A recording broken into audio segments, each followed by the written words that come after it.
Amém. Graças a Deus. 1 Timóteo, capítulo 3, versículo 16, diz assim a palavra do Senhor. Evidentemente, grande é o mistério da piedade. Aquele que foi manifestado na carne foi justificado em espírito, contemplado por anjos, pregado entre os gentios, crido no mundo, recebido na glória. Digam graças a Deus. Graças a Deus. Amado Pai Celestial, Deus eterno e querido, nesse instante, Senhor, suplicamos pela Tua graça, pela Tua misericórdia e pelo Teu Santo Espírito, para que Tu nos auxilie nesse instante, Senhor, na compreensão desse texto que acabamos de ler, que conforme disse o Teu apóstolo, é um mistério. E é um mistério que precisa ser compreendido. E é um mistério que não é apenas uma questão de revelação, mas também sabemos que é uma questão de compreensão das Escrituras, da Tua santa palavra, Senhor, que Tu nos concedeu para firmar os pés da Tua igreja, porque sabemos que a Tua igreja está sendo instituída desde os primórdios com base na Tua palavra, e não há nenhum outro fundamento no qual ela deve se basear a não ser na Tua palavra. Mas para isso, Senhor, esta igreja que Tu estás formando precisa ter a revelação e a compreensão da Tua palavra. E nós pedimos nesse instante que Tu se volte agora mais uma vez o Teu semblante, o Teu rosto, para que através da Tua presença em nosso meio, por meio do Teu Espírito, nós possamos ter a revelação e a compreensão da Tua amada palavra, Senhor. Pedimos isto porque cremos que Tu estás aqui velando para que essa palavra se cumpra, porque Tu disse que Tu nos daria o entendimento. Tua palavra diz que o Espírito Santo, a unção do Santo, nos ensinaria a respeito de todas as coisas. Crendo que Tu estás aqui para fazer isso e confirmar esta palavra, é que nós Te pedimos essas coisas e Te agradecemos. No nome de Jesus Cristo. Amém. Amém. Graças a Deus. Sublime graça do Senhor, que a um infeliz salvou. Eu cego fui, mas vejo já. Perdido ele me achou. Amém. Graças a Deus. Podeis tomar vossos assentos. Bom, meus irmãos, às vezes alguns irmãos me questionam, me perguntam qual é a melhor tradução de Bíblia que nós poderíamos usar.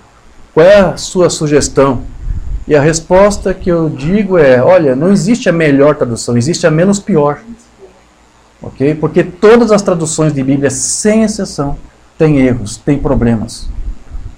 Eu acho até jocoso, né? Gostei dessa palavra, fazia tempo que eu não usava ela. Essa Bíblia que tem aí, chamada Corrigida Fiel, já ouviu falar disso, irmão Jonatas? Tem uma Bíblia chamada Corrigida Fiel. Você pega essa Bíblia, examina e você vai ver que ela é fiel ao quê? Só se for aos erros da corrigida. Porque não é fiel ao original. Né? Então tem muita propaganda aí, barata, sendo feita em cima de Bíblias. Corrigida fiel. Aliás, eu não sei por que os crentes da mensagem gostam tanto de usar a edição revista e corrigida do Almeida, porque se tem uma Bíblia que tem mais erros, mais problemas, é essa tradução. Revista e corrigida. E é a tradução que os crentes da mensagem mais gostam de usar. Né? Eu diria que, para aqueles que me fazem pergunta, né, querem saber, a tradução menos pior da Bíblia, para mim, é a revista atualizada, essa que você me deu aqui. Né, de João Ferreira de Almeida. Né? Ela tem problemas? Tem. Infelizmente tem. Mas é a melhorzinha. É muito boa. Né? Então, se alguém que acompanhou agora a leitura que fizemos de 1 Timóteo 3,16, com certeza achou estranho quando nós lemos aqui a parte que diz aquele que foi manifestado na carne. Porque na corrigida está errada a tradução. Está Deus manifestado em carne. E não só na corrigida, há várias outras Bíblias que traduziram dessa forma. Isso é um erro de tradução. Agora, deixa eu ir mais adiante. Isso não é apenas um erro, é algo pior do que isso. É uma manipulação. Nós já ministramos isso em uma outra ocasião, eu quero voltar a tratar nesse assunto outra vez, talvez de uma forma mais ampla aqui agora, talvez não, vamos tratar de uma forma mais ampla aqui, porque nós já explicamos que os textos da Bíblia, os originais gregos mais antigos, não traziam Deus manifestado em carne. O texto mais antigo que você vai encontrar na Bíblia trazia essa palavra aqui, aquele. Né? Em 1859, foi um linguista alemão chamado Konstantin von Tischendorf que descobriu essa versão antiga aqui da Bíblia, lá numa igreja construída lá aos pés do Monte Sinai, chamada Santa Catarina. Essa tradução da Bíblia, essa versão da Bíblia antiga lá, é conhecida como Codex Sinaiticus. Então, uma das traduções mais antigas da Bíblia que nós temos disponível. E quando você pega essa tradução, essa versão antiga da Bíblia, e compara com as outras traduções que vieram depois dessa, e com as que temos hoje, você vai ver que há gritantes diferenças, não apenas problema de tradução, mas também interpolações, ou seja, textos acrescentados, versículos inteiros acrescentados. E aí quando você vai nessa versão mais antiga, você consegue ver essas diferenças. E uma das diferenças, um dos problemas que você vai encontrar é justamente nessa escritura aqui, de 1 Timóteo 3,16. Porque essa versão mais antiga da Bíblia, lá você tem aquele que foi manifestado na carne. E em algum momento, alguém resolveu fazer uma manipulação. Não foi uma má tradução, foi uma manipulação. Provavelmente algum copista católico, trinitário, não sei, resolveu traduzir a palavra ro, que está lá, porque é a palavra para aquele, o qual, por teon, ou teos, ou teu, que é Deus. Ok? Mas o original não está lá, Deus. Não está teu. Está ro, aquele. E quando fala de aquele, está se referindo a quem? A Deus? Não. Está se referindo ao Filho de Deus, nosso Senhor Jesus Cristo. É do Senhor Jesus Cristo que está sendo referido ali. Não está se referindo a Deus. 50 anos depois dessa versão do Codex Sináitico, São Jerônimo fez a sua tradução para o latim, chamada de Vulgata. Isso foi no ano 381, acho, 384. Devo ter a data aqui, 384. Lá na Vulgata de São Jerônimo está assim: Et manifeste magnum est pietate sacramentum quod manifestatum est in carne. Preste atenção nessa palavra aqui, que é o que nos interessa. Quod. Ele não disse Dio, que seria Deus em latim.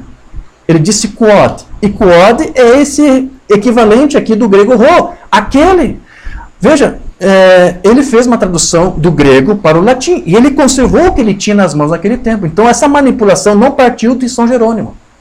Eu tenho que chamar a atenção disso, porque na primeira vez que eu chamei a atenção para esse problema, eu disse que Jerônimo manipulou. Isso foi um erro meu. Porque quando eu disse isso, eu me baseei na tradução que nós temos da Vulgata de São Jerônimo para o português, feita pelo padre João Pereira de Figueiredo. Em que época que ele traduziu, eu não sei, basta você consultar, você vai ver. Lá já está Deus manifestado em carne. Mas você vai lá para o latim de Jerônimo, lá da Vulgata, está lá quod. Ele não disse Deus, porque o que ele tinha nas mãos ainda era a escritura pura. Então você vai ver que a manipulação foi depois do século IV, certo? Porque foi no século IV que ele escreveu essa tradução, e até ali que eles diziam estava correto. Em algum momento, depois do século IV, pode ser ali a partir do século V e diante, algum copista alterou, manipulou e mudou ro por teon. Agora, como é que eu sei disso? Porque isso já está comprovado. Os estudiosos do grego reconhecem e admitem a manipulação. Os próprios trinitários, que gostavam muito de usar essa escritura, eles mesmos admitem, olha, realmente, isso foi uma manipulação. Não foi um erro de tradução, foi uma manipulação. Eles admitem isso. Mas eles admitem porque eles acham que isso não vai ferir a sua doutrina trinitária. Eles conseguem manejar, dar um jogo de cintura e dizer, tudo bem, foi o Filho, então, que foi manifesto em carne, mas nós sabemos que o Filho é uma segunda pessoa da Trindade. Agora, o unicista, eu não sei como é que vai fazer com isso aqui, porque eles pensam que Jesus é Deus mesmo, então ele usa essa escritura para dizer que foi Deus ali que foi manifestado em carne, quando nasceu da manjedoura, não foi isso? Ali eles dizem que já é Deus ali, e usa essa escritura, por causa dessa tradução, dessa manipulação. Nem é tradução, é uma manipulação. Então os próprios estudiosos do grego já admitem a manipulação. Por isso que você já tem várias traduções da Bíblia já corrigindo isso aqui. Não é só essa atualizada que eu estou lendo que já corrige, de tocotel, Deus, por original, que está lá, aquele. Há outras traduções de Bíblia. Basta você fazer uma investigação. Então, quando você abre uma Bíblia aí, diz que é corrigida fiel, vê como é que está lá. Se está diz, nem sei como é que está lá. Eu suponho que está lá Deus. Então é fiel ao quê? Fiel ao erro, não é certo? Fiel às manipulações. Então não existe uma tradução boa, existe a menos pior. E a atualizada aí é boa, de uma certa forma. Então veja, este é um problema aí que nós temos com essa tradução. Na tradução que o Mombana tinha em suas mãos, pelo qual ele usava para pregar, era a tradução do Rei Tiago em inglês, King James. Como é que está lá? God. Né? Seguiram à risca a manipulação. Né? Não fizeram, quem traduziu lá, não fez um trabalho investigativo para descobrir, quem sabe eles não tinham os recursos que depois, mais tarde, se adquiriu. Né? Porque veja, eu acabei de dizer, né? Essa tradução aqui foi descoberta em 1859, a versão do Rei Tiago é bem anterior a essa. Então eles conservaram Deus, né, conforme os textos que eles tinham em mãos. Então depois que descobriram isso aqui, né, no finalzinho do século XVIII, é isso, né? Sim. Não? Finalzinho do século XIX, né?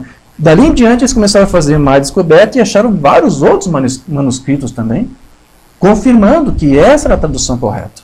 Então, o Mombana tinha nas suas mãos essa Bíblia aí, do Rei Tiago em inglês, e lá dizia Deus manifestado em carne.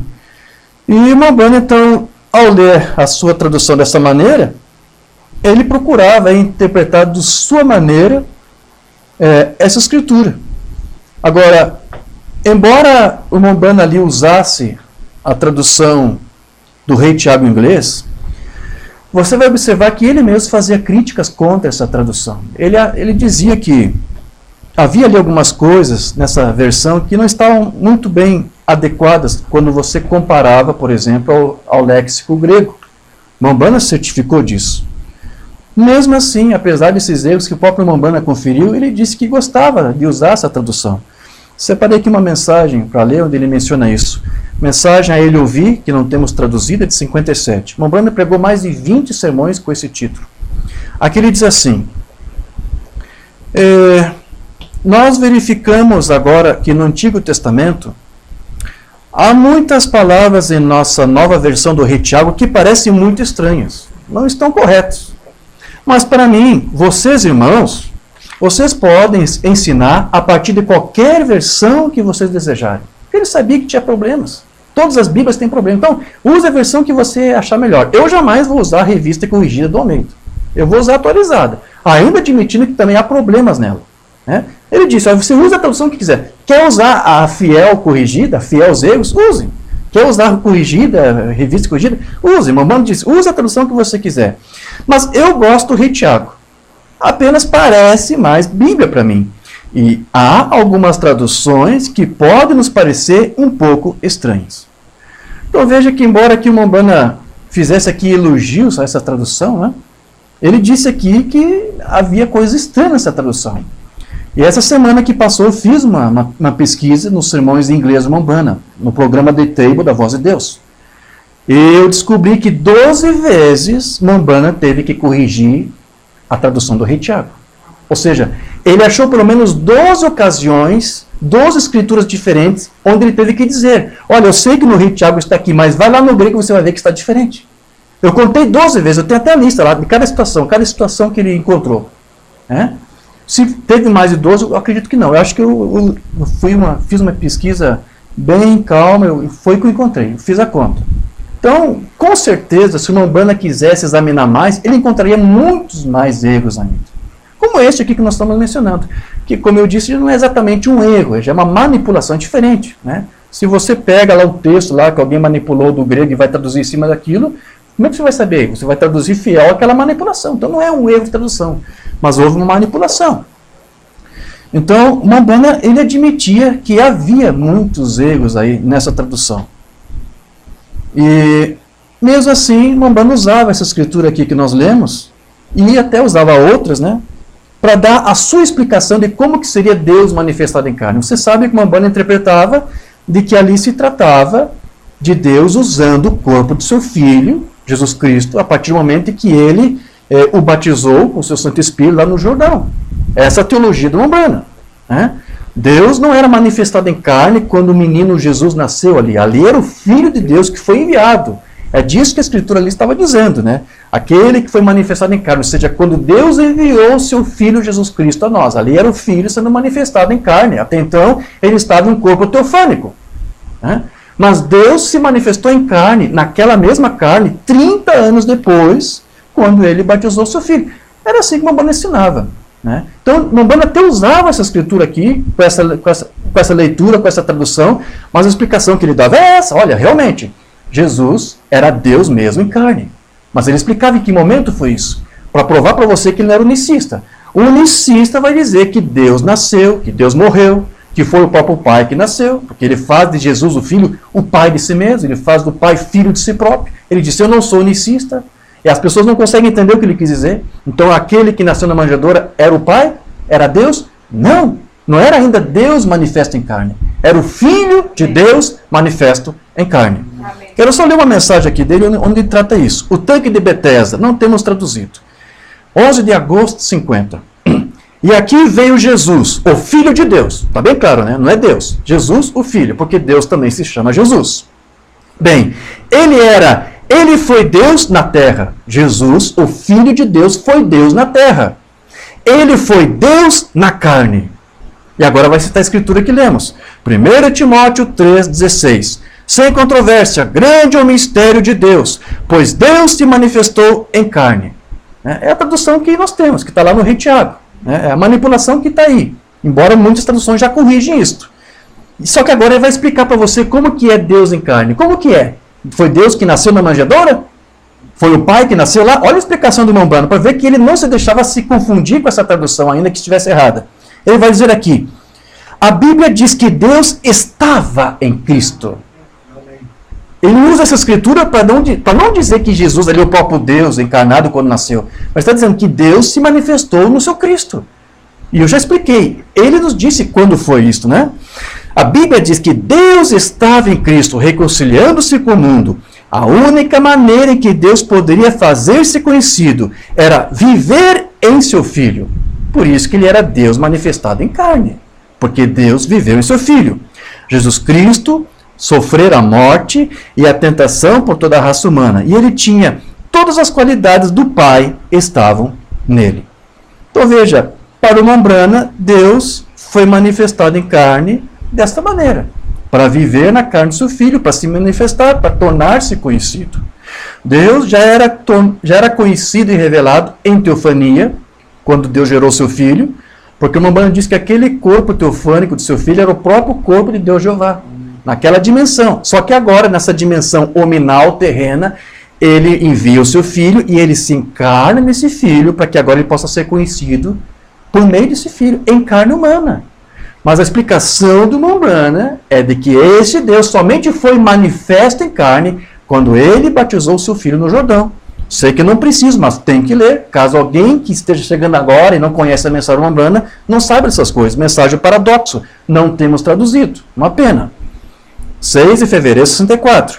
E este garotinho, uma criança de 12 anos de idade, sem sabedoria de modo algum. Ora, mas apenas um garotinho de 12 anos de idade. O Pai não habitava nele naquele tempo. Deus não estava manifestado em carne ainda.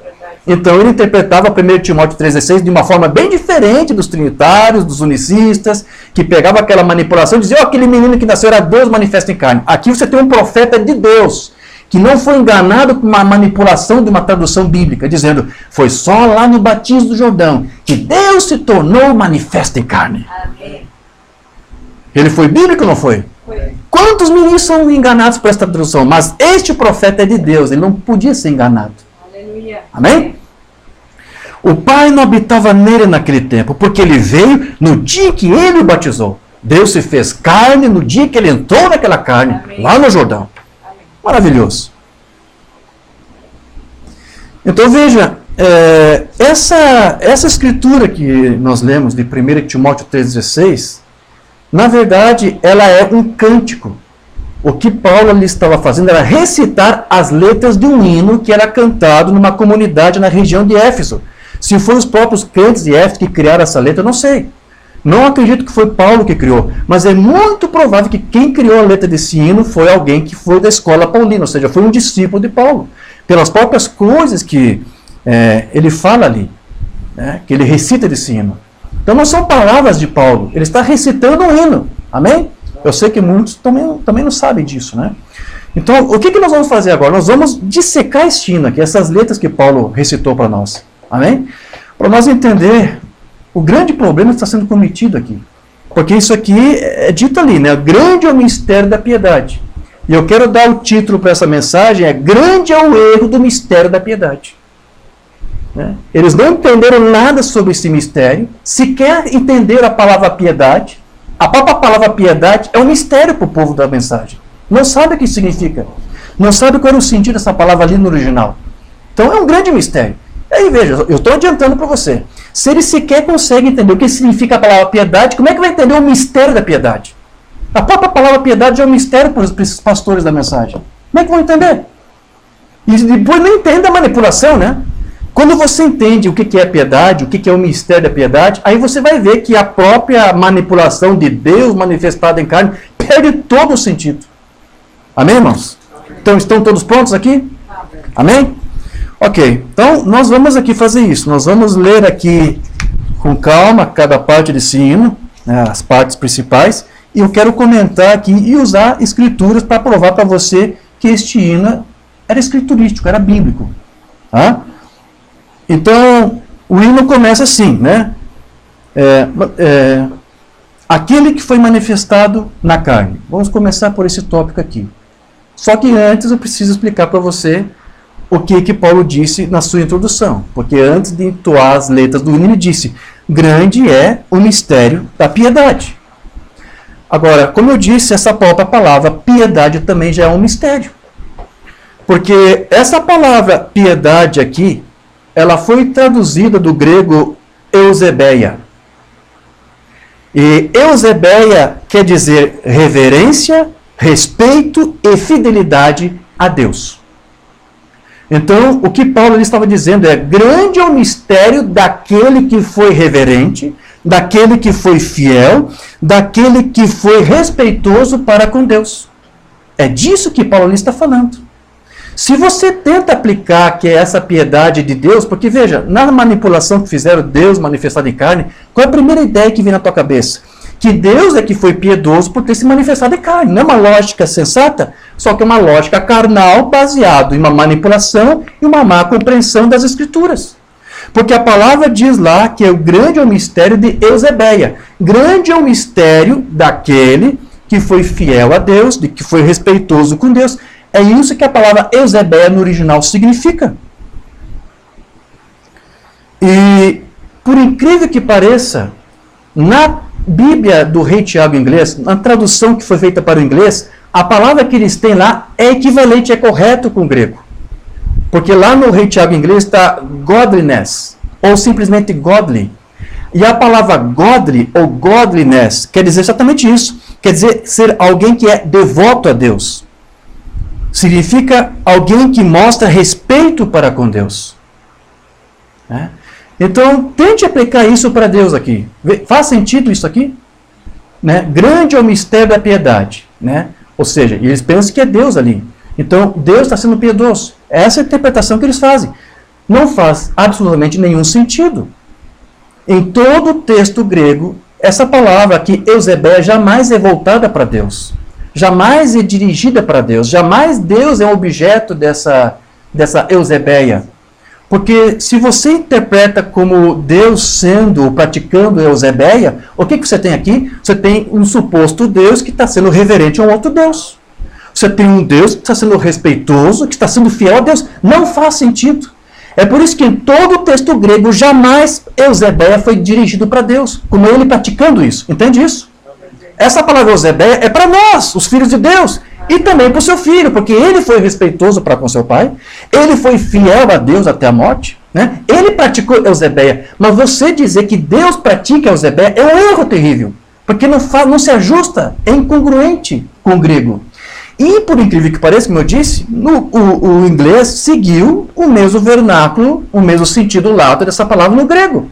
Por isso que você não vai encontrar nenhuma palavra, nenhuma escritura, melhor, onde a palavra godliness sendo referida a Deus praticando isso. Na tradução do Rei Tiago em inglês, em nenhum momento Deus pratica godliness. Em nenhum momento Deus é reverente a Deus. Em nenhum momento é dito que Deus é fiel a Deus. Não, você não vai encontrar isso lá. Agora, nas nossas Bíblias, no nosso vernáculo para o português, o que eu entendo é isso. Não foi encontrada uma palavra adequada para traduzir esse Eusebeia para nós. Não foi encontrado. Aí a melhor opção que encontraram foi piedade. E está errado? É errado você dizer que Deus tem piedade? Não, não. Porque piedade quer dizer alguém que tem compaixão, né? Alguém que tem apreço, que tem pena. E Deus tem isso. Deus tem piedade de nós. Deus tem apreço por nossas aflições, por nossas lutas, nossos problemas. Qualquer problema que você tem dificuldade, Deus tem piedade, né? No nosso vernáculo, no nosso português, a palavra dizer que Deus tem piedade faz sentido. Mas no grego não é exatamente esse significado, e muito menos no inglês. Você jamais pode dizer que Deus pratica godliness ou eusebeia. No sentido lato da palavra, você jamais pode dizer que Deus é piedoso. Não pode, porque no sentido original dessa palavra é dizer que Deus, então, teria que ser devoto a um outro Deus. Eu estou repetindo para que você mastigue bem isso aqui, porque é uma coisa nova, né, que estamos revendo aqui. Os pastores não sabem disso, não entenderam isso. Né? Então, veja, essa palavra eusebeia, ela tem a importância de você entender essa palavra, é quase a mesma para você entender parúzia. Né? Você entendeu o significado da parúzia, você entende o que essa palavra parúzia quer dizer, não quer dizer exatamente vinda literal. Então a importância que você deveria dar a essa palavra, eusebeia, é quase a mesma que nós damos para parúzia, de uma certa forma, né? Porque, como eu disse, não tem um equivalente exato para o nosso vernáculo português. Então, para você mais ou menos interpretar como que está no texto original, o que está sendo dito ali é o seguinte: grande é o mistério daquele que foi fiel a Deus. Grande é o mistério daquele que foi respeitoso para com Deus. Grande é o mistério daquele que foi devoto a Deus. É isso que Eusebeia quer dizer. Então, tire Deus de cena aqui. Se você colocar Deus desde o início, você vai falhar no alvo. Você vai errar o foco. E por isso que a Escritura perde ainda mais sentido quando você começa depois a Escritura com aquela manipulação. Deus manifestado em carne. Né? Porque Deus não pode ser devoto a um outro Deus. Ali está falando de alguém que foi devoto a Deus. E Paulo ali usa esse cântico para dizer, realmente, esse é um grande mistério. Porque muitos não sabiam que Deus tinha um filho. Mas Deus tinha um filho e esse filho mostrou ser agradável a Deus, mostrou fidelidade a Deus quando ele aceitou vir e se manifestar em carne. Então o que significa? Que Cristo de fato é o piedoso. Né? Não é Deus que é piedoso, eu estou me referindo agora ao original. Não há nenhum problema de você dizer que Deus tem piedade. Não tem problema. A palavra piedade para nós tem um sentido bom. Mas essa piedade nossa nada tem a ver lá com o grego. A tradução dele teria que ser outra, não piedade. Entende isso? Pode ser um pouco confuso, mas eu espero que vocês façam um esforço. Mas agora veja, Cristo então é o piedoso, não é que Deus é piedoso. E o Rambam chamava Cristo de piedoso, o Filho piedoso. Mensagem à obra-prima. Então, aperfeiçoou o Redentor do homem. Tão perfeito, tão piedoso. Está falando de Jesus. Jesus, para Mambana, foi piedoso. Né? Ainda que não houvesse nenhuma beleza para que o desejássemos, quando esse Filho do Deus vivo, de nascimento virginal, se torna tão perfeito e humilde, à imagem de Deus, até que o grande mestre que tinha trazido sua vida através dos profetas, e ele foi o cumprimento de todos os profetas. E ele era tão perfeito até que Deus, vendo isso, o feriu e clamou. Fala, como Michelangelo fez. Fala. Então veja que aqui uma banda disse que Jesus se tornou um filho piedoso, foi um filho perfeito, foi um filho humilde, porque ele foi um filho devoto a Deus. E ele disse aqui que Deus aperfeiçoou Jesus. Claro, veja, Deus não pode ser aperfeiçoado. Deus não tem que aprender alguma coisa, Deus já sabe tudo. Mas o filho precisou ser aperfeiçoado. E ele se submeteu a este aperfeiçoamento. Por quê? Porque ele foi piedoso, ele foi devoto, ele foi fiel. Ele praticou Eusebeia. Não é Deus quem pratica Eusebeia. Deus não pode praticar isso. Ele não pode ser devoto a um outro Deus. Mas o seu filho foi devoto a Deus. Ele praticou Eusebeia. Né? E, no certo sentido, ele é o piedoso. O Ramban diz, ele é o filho piedoso.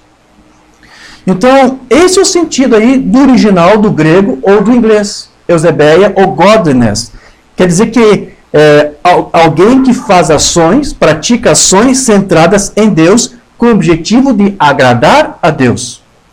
Então, essa palavra piedade no original lá, esquece a palavra com o sentido que temos para o nosso idioma. Lá no inglês e lá no grego, piedade se caracteriza por uma atitude voltada para Deus.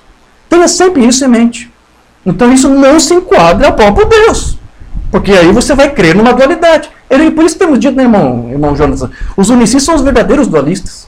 Porque se eles dizem que Deus foi piedoso, se eles dizem que Deus praticou Eusebeia, então tem que ter dois deuses aí. Não é isso? Tem que ter um Deus e um outro Deus para quem ele foi reverente, foi fiel. Porque é isso que o hino lá dizia. Os crentes de Éfeso entendiam a deidade. Eles sabiam o que estavam cantando. Eles não estavam dizendo que Deus estava praticando Eusebeia para com outro Deus, reverente a um outro Deus. Não, eles estavam dizendo que o Filho foi piedoso. O Filho foi reverente a Deus. Tanto é que ele foi manifesto em carne. Mas aí veio um santo católico, trinitário, seja o que fez, e mudou lá. Né? Mudou Ró por Theon, por Deus. Aí está os unicistas da mensagem até hoje, aí estufando o peito dizendo, Deus foi manifesto em carne, Deus foi piedoso. Não sabe o que estão dizendo. Né? Nem para fazer heresia eles prestam. Porque veja, o próprio Mambana, quando citou a Escritura, ele disse, Deus estava naquela carne lá no Jordão. Amém. Amém. Então, se você junta todas as mensagens do Mambana, você não se perde. Se você junta todas as Escrituras, você não vai se perder. Amém. E veja, nas nossas traduções para o português, você vai encontrar várias traduções onde Deus é chamado de piedoso. E não há nenhum problema. Como eu disse, não tem nenhum problema. Deus é piedoso. Mas lá no original, onde eles traduziram por piedoso, no rei Tiago está mercy. Há muitos salmos onde se refere a Deus, né, como sendo piedoso, na nossa tradução. Mas lá no rei Tiago, em inglês, está mercy, ou seja, Deus é misericordioso, não piedoso. Em nenhum momento é dito lá nos salmos que Deus é godliness, ou Eusebeia, ou que pratica Eusebeia. Não é dito isto. Né? Então lá é outra palavra. Em todo o rei Tiago em inglês, não há nenhuma inclinação, nenhuma vez essa palavra Eusebeia é dirigida para Deus, como ele praticando isso. Estou repetindo isso aqui para ficar bem registrado e bem gravado aqui. Amém. Então, prosseguindo aqui. O Mambana, ele disse então que Jesus, ele foi piedoso, sim, ele foi reverente a Deus, ele foi humilde a Deus, né? E isso prova então que Jesus não era o próprio Deus, porque se ele praticava Eusebeia, quer dizer que ele tinha alguém com quem ele deveria ser devoto, ser fiel, né? Então, como eu disse no nosso idioma aí para o português, esse termo aí, piedade, ele tem esse outro sentido aí, que é diferente do inglês. E então, se você for seguir à risca essa tradução aí, como é que você vai ficar? Como é que você vai interpretar isso? Né? Porque ali diz, né, grande foi o mistério da piedade. E agora você é obrigado a perguntar, né? Piedade de quem? De Deus ou do seu filho? Por causa da manipulação, eles vão dizer, a piedade é de Deus. Deus foi piedoso para conosco, porque ele veio manifestar em carne. Não, a piedade não é de Deus. A piedade é do Filho de Deus, que enviou o seu Filho, e esse Filho veio e se sujeitou a Deus. Foi reverente a Deus. Então ali a piedade, né, Eusebeia, não é de Deus, não foi uma prática ali de Deus, mas do seu Filho. Então, se alguém nessa mensagem não conseguir entender essa primeira parte aqui, não vai conseguir compreender o resto. Se não conseguir entender quem é que está praticando Eusebeia aqui, não vai conseguir compreender o resto. Se não aceitarem o fato que muitos estudiosos já admitem da manipulação do grego, das escrituras, que ele não está se referindo em nenhum momento de Deus. A pessoa de Deus sequer é mencionada ali, em nenhum momento, em toda essa letra do hino que nós vamos examinar aqui, em nenhum momento se refere a Deus ali. Ali é falar do Filho de Deus. Então, se quem dessa mensagem, o ministro dessa mensagem, o pregador dessa mensagem, que não conseguir sequer entender isso aqui, não vai conseguir entender o resto. Então, aqui não está falando de Deus. Então, e aí é por isso que nunca alguém vai poder receber também a revelação das Escrituras sem primeiro entender o que elas estão dizendo. Como que você vai ter uma revelação da palavra de Deus se você sequer entende o que a palavra de Deus está dizendo? Então é por isso que nós temos sempre dito que não pode haver uma revelação espiritual da palavra sem primeiro haver um ensino correto para a compreensão dessa palavra. Tem que haver um ensino. Alguns dizem que não precisa nem de ensinamento, não precisa de uma revelação. Você nunca vai ter uma revelação sem primeiro você ter o ensino correto da palavra. Amém? Tem alguns irmãos visitando, chegando? Por favor, fique à vontade. Temos assento aqui. Deus abençoe os irmãos, pode se sentar. Então, veja, essa manipulação aqui do texto, substituindo aquele por Deus, então, o que isso faz? Isso cria uma contradição com o seu próprio contexto. Amém? Uma vez que tenta fazer de Deus mesmo o objeto dessa piedade, sugerindo que ela então teria partido do próprio Deus por ele ter vindo em carne.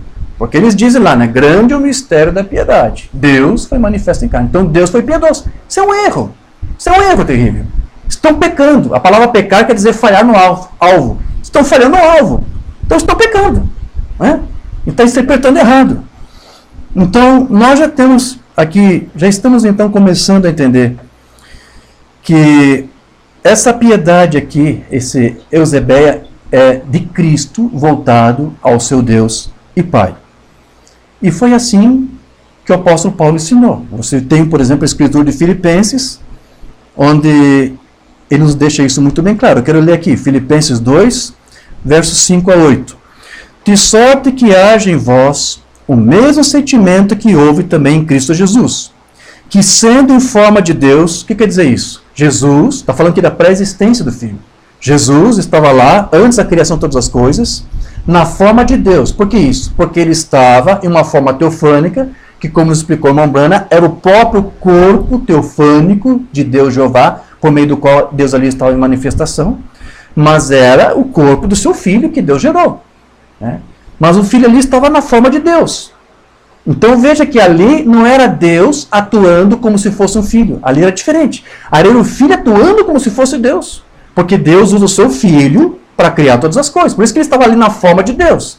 Era uma forma espiritual, uma forma teofânica. A palavra teofania quer dizer forma de Deus. Né? Ou seja, estava em uma forma teofânica. Aí depois ele vai dizer, este que teve forma de Deus não teve por usurpação ser igual a Deus. Ou seja, o Filho unigênito sabia que ele não era Deus. E jamais tentou se passar por Deus como sendo o próprio Deus. Ele sabia quem ele era. Ele sabia que ele foi o Filho gerado de Deus, que saiu do seio do Pai. E depois Paulo vai dizer mais aqui. Mas o que ele fez? Ele esvaziou-se a si mesmo, tomando a forma de servo, fazendo-se semelhante aos homens. O que é isso? Cristo manifestado em carne. Amém? Amém? Essa é a interpretação correta de 1 Timóteo 3,16. Aquele que foi manifestado em carne, quem é este? Este Filho que antes estava na forma de Deus, não é isto? Mas ele foi devoto a Deus, não é isso que a palavra Eusebeia quer dizer? Ele foi obediente a Deus, ele se rendeu a Deus completamente. E o que ele fez? Ele veio aqui e se manifestou em carne, fez-se semelhante aos homens. E achado na forma de homem, humilhou-se a si mesmo. Ele praticou a Eusebeia. Ele foi obediente a Deus. Humilhou-se a si mesmo, sendo obediente até a morte, e morte de cruz. Então aqui Paulo está explicando para você claramente quem é que praticou a Eusebeia ali de 1 Timóteo 3,16. Não foi Deus que praticou a Eusebeia, foi o seu Filho. Amém. Amém. Mas não há nenhum erro de dizer que Deus foi manifesto em carne, porque nós já entendemos que lá no Rio Jordão Deus se manifestou em carne. Quando Deus entra naquele Filho, a partir daquele momento você tem Deus em plenitude em um corpo de carne. A suprema deidade em carne humana. Você olhava para ele e está olhando para Deus. Agora veja, antes mesmo de Deus, a própria pessoa de Deus se encarnar naquele Filho, aquele Filho antes já era Deus em uma forma representativa. Ele sempre foi. Só que o irmão Banda explicou que ali, quando Deus entra, quando a unção entra, é quando ele se torna Emanuel. Os sermões são claros. Ele se tornou Emanuel, Deus conosco, quando Deus entrou naquela carne. Não foi antes. Ele disse, o Pai não habitou naquela carne até então. Por que isso? Porque até o Jordão ainda está em vigor a dispensação da paternidade. Né? Quando Deus entra, o que acontece? Inicia-se uma outra dispensação, que é a da filiação. Que é quando Deus usa um ofício de filho, ou seja, ele se passa por filho, mas ele precisou de um filho que ele gerou para poder usar esse ofício. E agora temos a outra dispensação, que é do Espírito Santo. Não era assim que o Umbanda ensinava? Isso tem alguma coisa a ver com o unicismo? Não! Não tem nada a ver com o unicismo. E o próprio exemplo que o Umbanda dava provava que ele não era unicista. Você lembra que o Umbanda gostava de usar aquele exemplo da sua filha Rebeca? Ele foi assistir uma peça de teatro, não foi? Sim. E ele disse que Rebeca interpretou uns 2 ou 3 papéis. Ele disse que um coleguinha dela interpretou, parece que 4 papéis. Né? Ou seja, ele interpretou um papel, depois saiu de cena, foi lá nos bastidores, trocou de roupa e veio com um outro caráter, um outro personagem. 3, 4 vezes. Ele disse, nosso Deus é assim. Isso é o ensino do Umbanda. Isso não tem nada a ver com o unicismo. O que o unicismo ensina? Que Deus usa vários personagens ao mesmo tempo. Ele pode ser Pai, Filho, Espírito Santo, ele pode usar os 3 ofícios em tudo ao mesmo tempo, ou em lugar diferente, ou no mesmo lugar. Esse é o ensino trinitário, esse é o ensino unicista. O Umbanda disse, não. Ele representou um papel por vez, por dispensações. Ele primeiro interpretou um personagem, depois trocou de personagem, veio com outro personagem, em um outro tempo. Aqueles rapazinhos lá não interpretaram vários personagens ao mesmo tempo. Foi um por vez. Esse é o ensino do Umbanda, e que não é um ensino unicista. Veja, uma coisa tão simples, um exemplo tão simples que o Umbanda dava, e que se alguém for honesto e estudioso, vai ver que ele não era unicista. Mas eles passam por alto isso aqui, irmão Jonas, ignoram tudo isso. Né? Então aqui ele está mostrando claramente, olha, realmente Cristo foi manifesto em carne, e ele foi quem praticou essa Eusebéia. Ele foi fiel a Deus, ele foi obediente a Deus até a morte de cruz.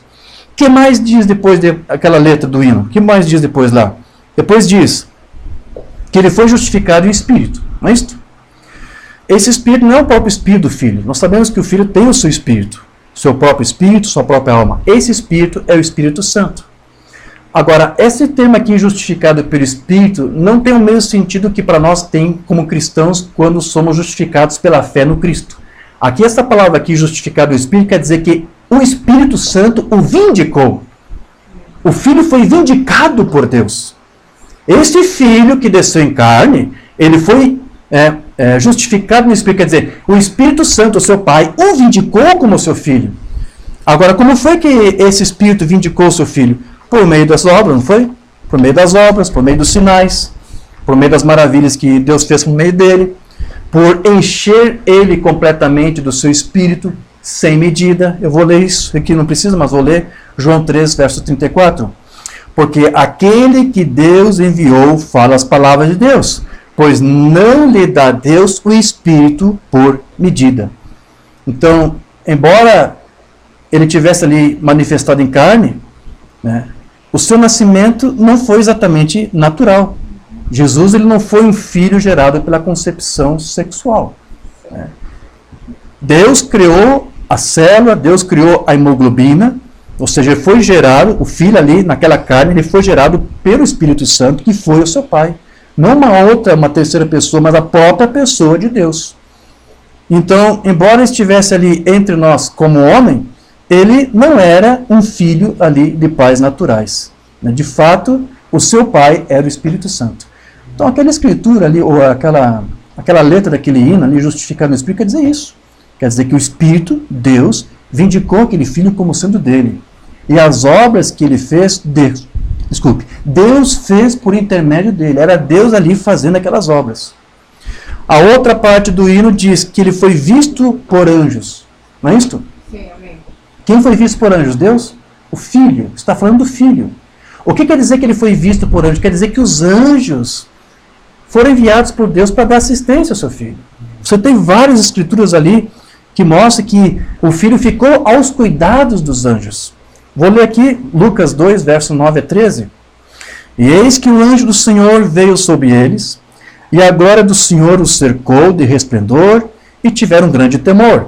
E o anjo lhes disse, não temais, porque eis aqui vos trago novas de grande alegria, que será para todo o povo, pois na cidade de Davi vos nasceu hoje o Salvador, que é Cristo, o Senhor. E isto vos será por sinal. Achareis o menino envolto em panos e deitado numa manjedoura. E no mesmo instante apareceu com um anjo uma multidão de exércitos celestiais. Mas um monte de anjo aparece ali, né? Porque ele foi visto por anjos.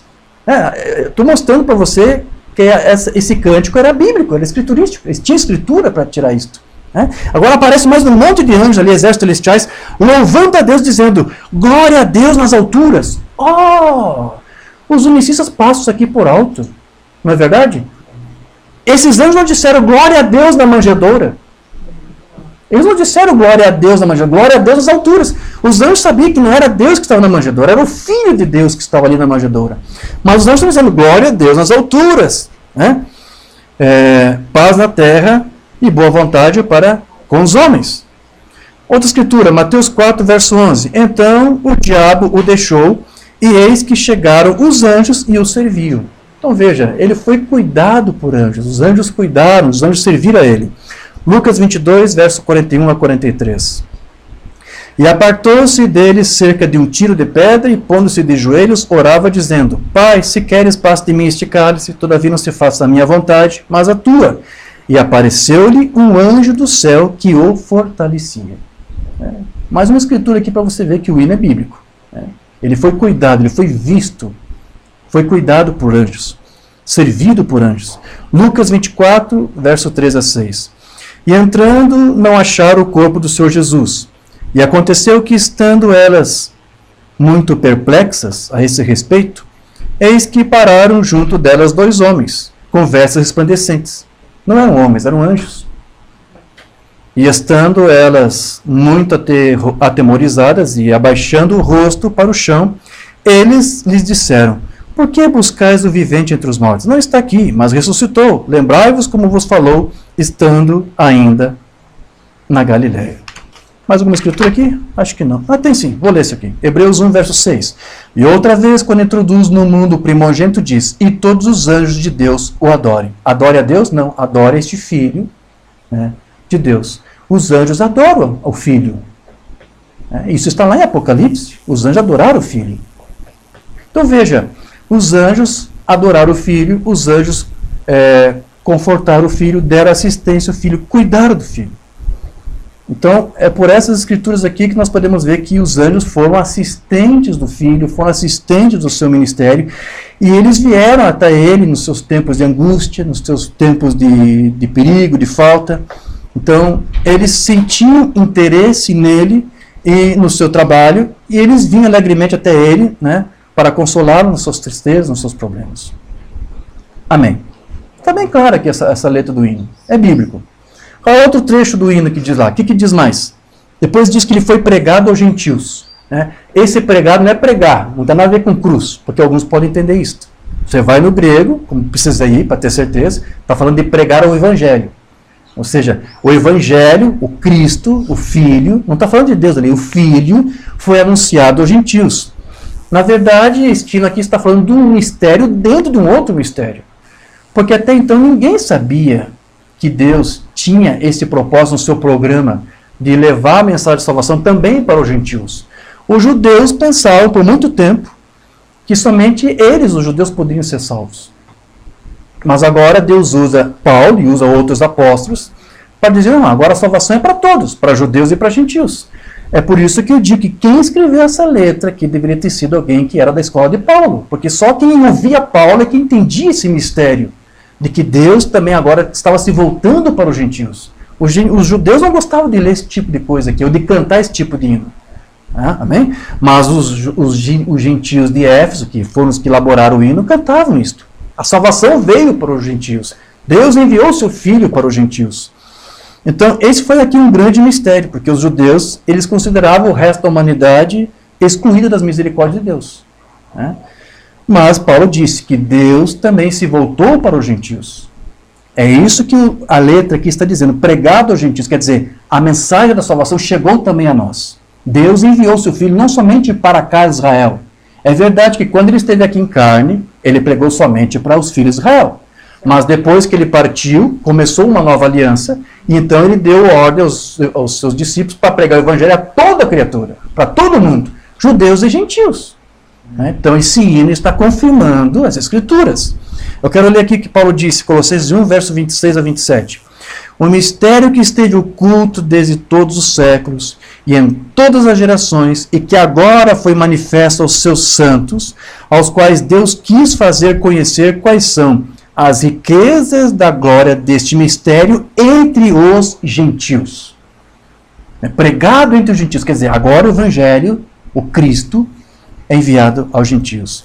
Que é Cristo em vós, esperança da glória. Ok, essa mesma escritura de onde tiramos o hino, 1 Timóteo, voltando um pouquinho para trás, você vai ver que ele fala dessa salvação que era para os gentios. Depois ele cita o hino apenas para confirmar o que ele havia dito antes. Antes, no capítulo antes, Paulo disse aqui: porque isto é bom e agradável diante de Deus, nosso Salvador, que quer que todos os homens se salvem, ou seja, os judeus e os gentios segundo a eleição. E venham ao conhecimento da verdade, porque há um só Deus e um só mediador entre Deus e os homens, Jesus Cristo, o homem, o qual se deu a si mesmo em preço de redenção por todos, ou seja, judeu ou gentil, para servir de testemunho a seu tempo, para o que digo a verdade em Cristo não minto. Fui constituído pregador e apóstolo e doutor dos gentios na fé e na verdade. Então, os arminianistas gostam de usar essa escritura para dizer a salvação é para todos. Né? Agora, Paulo aqui está explicando, não. É para todos que Deus escolheu, tanto dentre os judeus como dentre os gentios. Nem todos os judeus vão ser salvos, porque nem todos são da eleição, nem todos são filhos da promessa, nem todos os gentios são salvos, só uma parcela eleita e predestinada. Né? Mas eles não entendem nada da escritura e dizem, quando Paulo fala em todos, quer dizer todo mundo. Eles dizem que até a descendência da serpente pode ser salva. Pode haver eleitos em ser descendência da serpente. Não, não pode. É só para aqueles que tiveram em Deus, ou que foram eleitos em Cristo, como disse o irmão Branham. O Branham disse que nós fomos eleitos em Cristo. Né? Deus nos viu quando contemplou o seu Filho lá.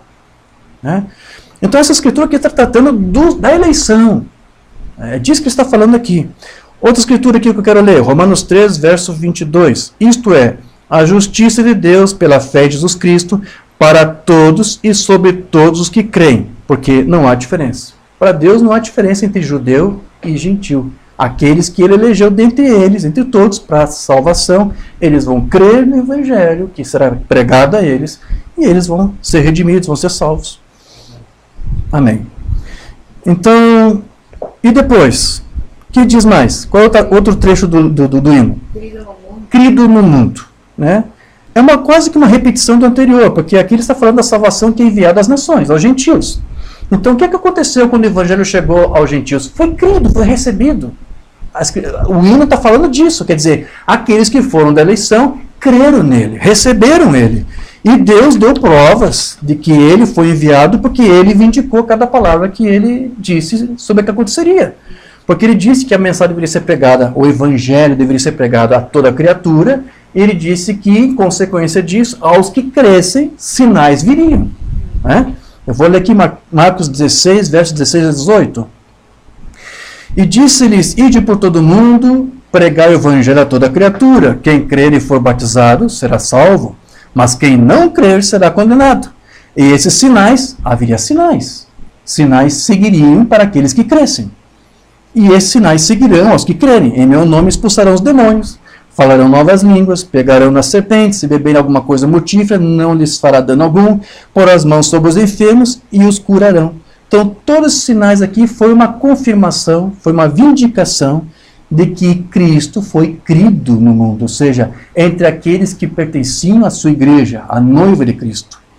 Então, cada vez que o evangelho era pregado para todos, aqueles que confessavam e que estavam crendo no Cristo, ele estava ali manifestando os membros do seu corpo, porque a igreja estava tomando forma ali. Né? Então, esse hino, quando diz crido no mundo, quer dizer isso, ou seja, a igreja de Cristo estava sendo formada por causa desse evangelho que agora era pregado a todos. Amém? Aqui não tem nenhum mistério, né, irmãos? E a última parte do hino aqui que diz, o que diz depois? Recebido acima na glória. Recebido acima na glória. Essa tradução que está aqui na atualidade diz apenas recebido na glória. Outras traduções dizem recebido nos céus em glória. Não há nenhum problema. Eu não fiz uma conferência para ver se no grego está incluído o céu, mas não há nenhum problema. Você sabe que essa glória é lá. É a glória celestial. Né? Então aqui está dizendo que ele foi depois recebido no céu em glória.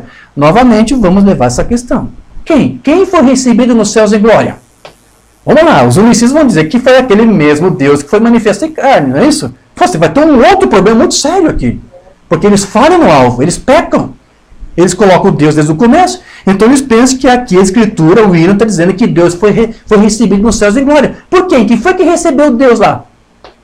Um outro Deus? Assim, eles dizem que ele foi devoto a um outro Deus, não é isso? Então talvez é isso. Deus subiu e se encontrou com outro Deus. Não é nada disso. Essa confusão babilônica aí não tem nada a ver com a Bíblia. Quem foi que foi recebido nos céus de glória? Quem é que foi recebido nos céus de glória? Foi Deus? Vamos lá, se você disser que foi Deus, vai ter um problema, porque na teologia do Mambrana, quando foi que Deus saiu daquele corpo? Quando o filho morreu? Não! Mambrana disse que a unção, Elohim, né, Deus, deixou o Espírito Santo, que o justificou, né, que o vindicou, ele deixou o seu filho só no Getsemane, ele saiu, desceu, subiu aos céus. Né? Aí você vai dizer que foi lá nesse momento, que quando ele subiu aos céus, quando deixou o filho, que ele foi recebido na glória, enquanto o filho ia para o madeiro? Não faz sentido. Ou você vai interpretar que Deus deixou o seu filho ali, mas ele ficou ali plainando no ar, esperando o filho morrer na cruz. Aí o filho morre, ele ressuscita, aí então o filho se une a uma certa altura com Deus, e então os dois sobem juntos para poder ser recebido na glória? Não faz nenhum sentido. O hino está se referindo à pessoa de Jesus Cristo unicamente. Não está se referindo a Deus sendo recebido na glória por outro Deus ou por anjos. Não. É o Filho sendo recebido por Deus. O Filho ascendeu aos céus e foi recebido em glória pelos anjos e pelo próprio Deus.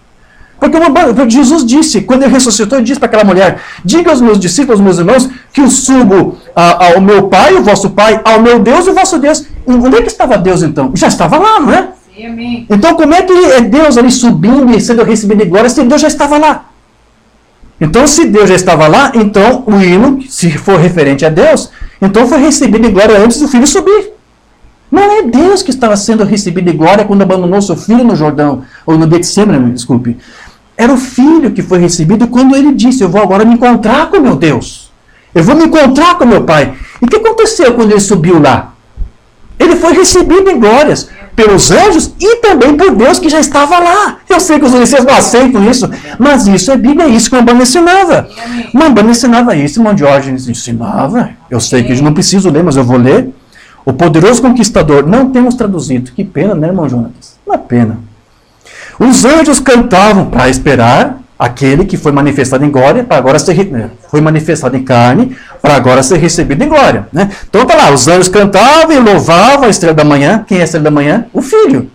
Aquele que foi manifestado em carne, que foi justificado no Espírito, e que foi contemplado por esses mesmos anjos. Agora estão ali para receber a estrela da manhã, enquanto ela se movia pela rua como poderoso conquistador que havia vencido os pecados do mundo e que havia trazido os justos triunfantemente. Lá embaixo, através da cidade, eles foram, até chegar ao trono. Lá no trono se assenta o poderoso Jeová. Quem é este? Deus. Amém. Deus já estava lá. Amém. Ele estava lá para receber o seu filho em glória. É isso que o Mambrana aqui está dizendo. É isso que está dizendo aqui. Né? Lá já estava sentado Deus, Jeová já estava lá. E quando Jesus veio ao trono, por favor, não é um ofício se encontrando com outro ofício, é um ser se encontrando com outro ser. Um que é Deus, Jeová, e um que não é Deus, Jeová, mas é o Filho unigênito, Deus, Jeová. E quando Jesus veio ao trono, caiu dos joelhos. O que ele fez aqui? Eusebeia. Ele foi fiel, ele adorou a Deus, demonstrou sua devoção a Deus. Ele adorou Deus ali, dobrou o seu joelho diante de Deus, diante de Jeová. Ele praticou Eusebeia mais uma vez. Estão entendendo agora o grande mistério da piedade? Esse é o grande mistério da piedade que os pastores da mensagem não entenderam nada. Então Cristo agora pratica Eusebeia, segundo o Mambrana. Ele diz ali: Pai, concluí aquela obra que me deste para fazer. Eu paguei a dívida pelo pecado. Tenho tanto as chaves da morte como do inferno, e o teu inimigo está derrotado. E estes são os que esperaram pacientemente por esta hora. E eu posso ver o Pai, que é Jeová, que é Deus, quando ele disse: suba até aqui no meu trono, meu filho, e se assente aqui, até que eu faça de todos os teus inimigos escabelos aos teus pés. E lá se assenta o poderoso conquistador. Esse é o grande mistério da piedade. Ele foi ali recebido por anjos, né? Foi recebido ali por Deus, Porque ele se encontrou ali com Deus. Mambana falava assim? Não, Mambana falava assim. Ele falava assim. Vamos lá, Apocalipse capítulo 5, número 2, 18 de junho de 61. Então logo ele anunciou quem é digno. Ele estava anunciando a vida do parente redentor. Quem é digno de abrir o livro, de romper os selos? Quem que é digno? Aí o Mambana vai dizer aqui, e aqui estava ele, um cordeiro. Quem é este cordeiro? Jesus Cristo. Em outros sermões o Mambana vai dizer, não é um animal, não, é o Filho de Deus. Ali é uma linguagem simbólica, porque o livro do Apocalipse é um livro de símbolos. O filho aqui, Jesus, é chamado de cordeiro. O Mambana explica isso. Devido à doçura do cordeiro, porque ele é dócil como um cordeiro. São características de cordeiro. Por isso que aqui o filho é chamado assim. Mas é um filho, é um ser real. Não é um animal se encontrando com Deus. Então aqui o cordeiro se apresenta. E o Mambana vai dizer. E o que ele fez? Ele foi até o trono onde o Espírito de Deus estava. Ah! Não é Deus tomando o livro das mãos de um outro Deus. Era o Filho tomando o livro das mãos do Espírito Santo, que já estava ali esperando por ele. Não foi o Espírito Santo que foi recebido nos céus em glória, como querem os unicistas da mensagem. Foi o Filho que foi recebido em glória. Sim, aleluia. Então ele chega lá, diante do Espírito de Deus, que não é o Filho, é Deus, é uma outra pessoa. Aí ele vai dizer aqui, e tomou o livro da mão direita daquele que estava sentado sobre o trono. E todos os anciãos se prostraram e disseram, tu és digno, porque tu foste morto. Se prostraram, dobraram os joelhos, adoraram o Filho. Adoraram o Filho. Não o segundo Deus. Não estão adorando dois deuses, estão adorando o Deus, que é o único, e o Filho, porque ele foi morto. Não estão adorando pelo que ele é, pelo que ele fez. Não é isto? Mambana não está citando aqui Apocalipse para nós? Está. Eu vou fazer questão de ler aqui, e eu já leio isso aqui e já concluí esse nosso estudo. É um estudo bem breve aqui para nós. Apocalipse 5, versos 6 a 13. E olhei, e eis que estava no meio do trono e dos 4 animais viventes, e entre os anciãos um cordeiro, como havendo sido morto. Está falando daquele que foi manifestado em carne. Jesus, o Filho. Não está falando de Deus, porque Deus já estava ali. Nós já entendemos isto. E tinha 7 chifres, 7 olhos, que são 7 Espíritos de Deus, enviados a toda a terra. E veio e tomou o livro da destra do que estava sentado no trono. Ou seja, tomou o livro das mãos de Deus. Não são dois deuses ali. Não tem dois deuses na Bíblia. Não tem uma primeira pessoa de Deus e uma segunda pessoa de Deus. Tem um filho que não é Deus e se encontra com Deus, dobra o seu joelho diante de Deus, adora este Deus, pratica o zebéia para com ele e toma das mãos dele o livro. E havendo tomado o livro, os 4 animais, os 24 anciãos, prostram-se diante do Cordeiro. Adoram o Cordeiro. Estão adorando o Cordeiro aqui.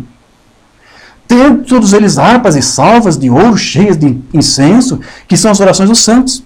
E cantavam um novo cântico, dizendo, digno és de tomar o livro e abrir os seus selos, porque foste morto, e com teu sangue compraste para Deus homem de toda tribo, e língua, e povo, e nação, e para o nosso Deus os fizeste reis e sacerdotes. Ele não fez para si mesmo, ele não era Deus, ele fez para Deus reis e sacerdotes. E eles reinarão sobre a terra. E olhei, e ouvi a voz de muitos anjos ao redor do trono, e dos animais, e dos anciãos, e era o número deles milhões de milhões, e milhares de milhares, que com grande voz diziam, digno é o Cordeiro, que foi morto. Não está falando de Deus agora. Estão se dirigindo ao Cordeiro, é o Filho aqui. Digno é o Filho Jesus Cristo, que foi morto, de receber o poder, e riquezas, e sabedoria, e força, e honra, e glória. Não é isso que ele dizia? Ele foi recebido nos céus em glória. Quem? Deus foi recebido nos céus em glória? Não. Ele, o Filho, foi recebido nos céus em glória porque ele era o único que podia tomar tomar o livro das mãos de Deus, o Pai. Por causa disso, o Filho foi recebido nos céus em glória pelos anjos e pelo próprio Deus, porque ele deu glória. Assente-te agora aqui no meu trono. O Filho foi recebido em glória por Deus e pelos anjos. Amém, queridos? É difícil entender isso? Não é nada complicado. Tudo que você tem que fazer é abandonar a falsa escola unicista dos falsos pastores da mensagem. Simples. Esquece o que esses pastores da mensagem te ensinaram. Eles não souberam ensinar para você corretamente. O que eles tinham é uma tradução, uma manipulação. O que eles tinham é uma tradição de homens. Mas eles não souberam te mostrar a mensagem. A mensagem não veio ao Brasil nos anos 70. A mensagem não veio ao Brasil nos anos 80. Se você ouvir alguém dizendo, eu trouxe a mensagem desde 70, eu estou trazendo... Não dê atenção, ele não sabe o que está dizendo. Porque se quer entender isso aqui, se quer conseguir entender o mistério de Eusebeia. Então a mensagem está chegando há pouco tempo. Faz pouco tempo que a mensagem está chegando aqui. E lá em Peru estivemos e eles disseram a mesma coisa. Verdade, olha, há anos se prega a mensagem aqui, mas era a mensagem entre aspas. Recém agora nós estamos entendendo a mensagem. Isso é por toda parte. Aqueles que estão recebendo o seu entendimento correto é que vão poder receber de Deus a revelação. É Deus quem vai revelar. Mas Ele somente vai dar a verdadeira revelação para aqueles que tiverem o ensino correto. Não há revelação de Deus em cima do ensino falso. Não se iluda.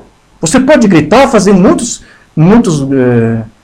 pode saltar, pode pular, pode falar em línguas, para dizer que você tem alguma coisa, mas você jamais vai ter a revelação do santo, a menos que você tenha a compreensão vindo do próprio santo das Escrituras.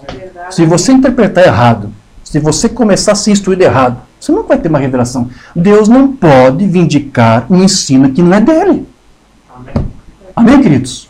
Sei que é um pouco forte isso aqui, mas é isso que tem que ser dito, porque este é o fato, essas são as verdades. Nós agradecemos a Ele porque nós somos humildes, nós praticamos esse Eusebeia, nós devotamos nossas vidas a Ele e procuramos ser fiel a isto que Ele outorgou a nos dar, a nos revelar. Este mistério de Eusebeia, este mistério da piedade. Amém, queridos? Eu espero que isso possa hoje ter ajudado, ter esclarecido um pouco mais aos irmãos. Amém? Vamos falar com o Pai. Amado Pai Celestial, Deus eterno e querido, agradecemos por esse curto tempo que aqui estivemos para tratar dessa escritura simples, que teu apóstolo disse que era um mistério e continua sendo ainda um mistério para muitos. Que tu possas, Senhor, abrir através do ensino correto da tua palavra, esta palavra para os teus filhos, que este mistério possa de fato ser compreendido e entendido. E ajude, Senhor, a nós que aqui estamos para tentar compreender essas tantas coisas, Senhor, que o Senhor tem nos mostrado na sua palavra. Que tu nos ajude, pela unção do Santo, a ter o ensino correto desta palavra, sem o qual jamais poderemos ter a revelação da mesma. Que tu guarde os teus filhos, que tu guarde a tua igreja, Senhor, que eles possam ser o baluarte, que eles possam ser de fato representantes dessa fé genuína, que nós cremos que foi restaurada nesses últimos dias por esse profeta mensageiro, que não trouxe nada diferente, não aquilo que estava nas Escrituras, e que os apóstolos ensinaram, que trouxeram para a igreja aquilo que era o fundamento da igreja. E nós estamos aqui, Senhor, colocando nossos pés neste fundamento. Que seja Tu mesmo colocando nossos pés, Senhor. Que seja Tu mesmo nos guiando em todas as coisas, em cada passo que nós dermos. Ajude-nos, Senhor, que Tu continue mais e mais revelando esta palavra, e que Tu nos ajude a ser tão piedoso a Ti, como Teu Cristo foi, que foi devoto a Ti, que foi fiel a Ti, com um exemplo da sua própria vida. Ajude-nos isso, Senhor, que podemos fazer dessa escritura de 1 Timóteo 3,16 um hino, um cântico para nós mesmos, que nós mesmos também podemos fazer isto, no que tange essa parte, de ser fiel a Ti, de guardar a Tua palavra, crendo que Tu nos ajuda nessas coisas. Nós pedimos isto e Te agradecemos. No nome de Jesus Cristo. Amém. Amém. Graças a Deus. Amém, meus queridos. Antes de encerrar aqui nossa reunião, só quero aqui anunciar que nós teremos algumas reuniões aí nos próximos dias. Amanhã já estaremos retornando para São José. E depois de lá nós estaremos deslocando no sábado para o tabernáculo do pastor Dorival Arantes, em Itajaí, onde teremos um culto. Não vou poder aqui dar horário, porque eu esqueci de me informar com ele exatamente o horário. Eu creio que é lá pelas 6h30, ou 7 horas, ou 7h30. Né? Nós tentaremos fazer uma transmissão, assim como transmitimos o culto de hoje aqui de Itaió. Vamos tentar transmitir a reunião lá de Itajaí. No domingo nós teremos reunião ali em São José, também, no tabernáculo dos irmãos, pastor Walter. E ele pediu também para enviar saudações a todos vocês aqui. Amém? Eu estou indo lá visitar Itaió. O pastor Walter disse, eu já estive em Itaió há muitos anos. Havia um trabalho aqui. E ele dava uma assessoria aqui a alguns irmãos. E é isso. Eu conversei também com o irmão Arantes. Ele disse que também vai trazer uma mensagem para a igreja domingo de manhã. Né? Estamos todos aqui rejubilantes e alegres, né? Por saber que o irmão Arantes vai nos ajudar nessa parte. Né? Nosso tabernáculo em Francisco Morato ficará feliz de ouvir uma palavra do nosso irmão. Né? que será também transmitida aí para a nossa rádio Doutrina da Mensagem. Amém, meus queridos? Amém. Amém. Vamos colocar de pé e vamos fazer uma oração de encerramento. Ou alguém quer cantar mais um hino? Eu já tenho que poupar um pouco aqui minha garganta. Não? Ninguém tem um hino? Oramos então? Pai querido, Deus eterno, antes de nos despedir de Ti, queremos agradecer por esse privilégio que Tu nos concedeu de estar aqui nesse humilde lar, para ter esse tempo de companhia em torno da Tua Palavra, entoando esses hinos que eu creio que Tu recebeu aqui, Senhor. Agradecemos por esse culto que Tu nos permitiu fazer e estamos felizes, Senhor, por Te servir. Agora pedimos para que o Teu Santo Espírito permaneça conosco, permaneça com a família que aqui está. Mais uma vez, Senhor, endossamos o pedido que temos de que Tu abençoe este lar, esta casa, guardando esta família, livrando do mal e suprindo aqui as suas necessidades, Senhor. Esteja com eles. Guarde, Senhor, cada vida que esteve aqui nos acompanhando até agora pela transmissão. Guarde aqueles que depois vão vir, se ter o áudio, um vídeo, que Tu possas alcançá-los também com a Sua graça e com a Sua misericórdia. Que Tu possas revelar mais uma porção da Tua palavra para eles, assim como neste local humilde Tu pôde revelar para nós nesse dia. Nós agradecemos a Ti por tudo, porque é Tu que faz essas obras, Senhor. Nós pedimos isto, e confiantes que Tu nos ajuda, nós te agradecemos no nome do Senhor Jesus Cristo. Que a graça do Senhor Jesus Cristo, o amor de Deus e as doces consolações do Espírito Santo permaneça convosco agora e para sempre. Amém. Deus os abençoe. Saúde ao seu irmão, ao seu irmão. Glória a Deus. Deus abençoe. Deus abençoe.